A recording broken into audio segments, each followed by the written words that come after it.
Je souhaite qu'aucun sang ne soit versé pour mon maintien aux affaires. Je voudrais vous dire ma décision de quitter mes fonctions, toutes mes fonctions. Les mots cette nuit à la télévision nationale du président du Mali, Ibrahim Boubacar Keïta, masqué face caméra.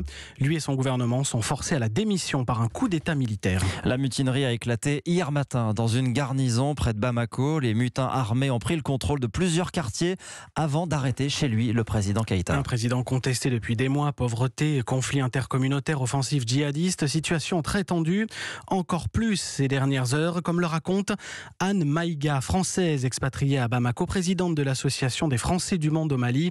Elle ne cache pas ses craintes. On sentait déjà depuis plusieurs jours qu'il y avait une ambiance assez lourde suite aux problèmes socio-économiques qu'il y a dans le pays. On ne savait pas trop ce qui se passait réellement. Il y avait les militaires qui partaient d'un côté, les gens qui essayaient de rentrer chez eux. Toutes les boutiques se sont fermées d'un coup à partir de 10h. Vers 11h, tout le monde a couru, s'est dépêché de rentrer parce qu'il y avait des coups de feu. C'est vrai que c'était effrayant. Et tout d'un coup, on a eu la ville qui était complètement calme.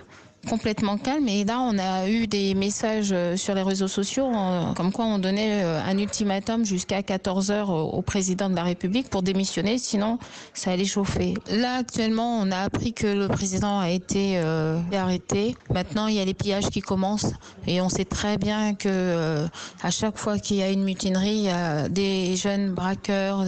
En plus là on a remarqué que tout le monde était armé. On entend des coups de feu un peu partout là dans la ville.